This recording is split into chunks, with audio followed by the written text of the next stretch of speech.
One of the things we do at SafelyYou is work with our communities to facilitate regular fall huddles, which, as you know, are interdisciplinary meetings that are led by a designated fall champion to review those fall incidents and interventions and have discussion around some of the items that we've been talking about today. Are there any additional training needs or environmental needs that need to occur?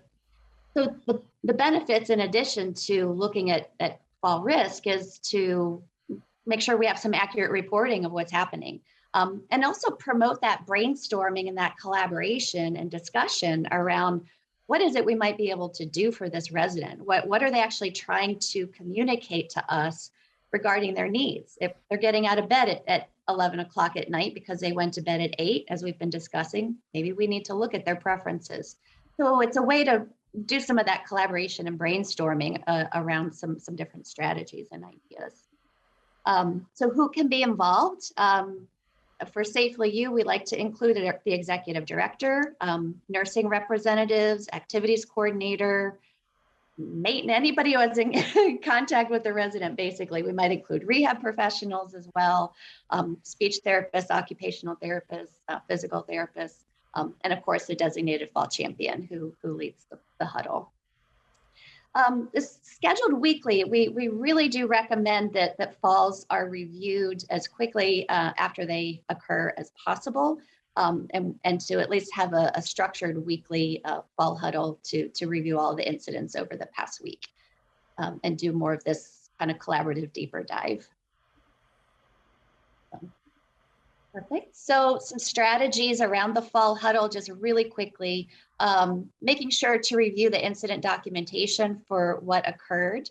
Laura has mentioned a few of our different forms that are available. So if you don't have a form to really collect the fall scene data that's occurred to be able to accurately analyze what happened at the fall event, this is a form that's also available on our website.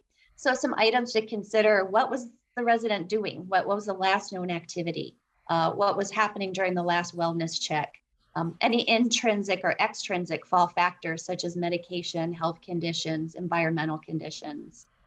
Did any injury occur? Can we capture fall scene details? And what was the staff feedback and response and communication around the fall event? Step 2 is looking more at the fall scene. So this, I think, is really, really helpful to train those direct care providers to look for these things right away upon entry into the fall scene, looking at where was the mobility aid, was that a possible factor, the positioning of the bed, clothing or shoes that the resident was wearing or not wearing, anything in the environment that stands out that might have contributed to the fall. So just a good thorough scan of the environment to look for some of these hazards and elements we've been talking about today. Our third is to identify those root causes. So, okay, we see the fall scene. Here's what we think really happened. What are we going to do about it? Who's responsible? And when are we going to take action? And then I think a key element is following up to make sure some of these things actually were done and occurred, and to see what the result was. If it didn't have the outcome we wanted and falls continue, let's circle back and do some more brainstorming to see if we can try to do some more troubleshooting. And the last element is our analytics and reporting. So reviewing the fall data, both for, I think, individual residents and also across the community. And much like we were sharing today, some of our data and statistics, what are trends and patterns that you can pull out that might be a milieu adjustment, something in the environment that can help across the board, not just single residents, but trends overall.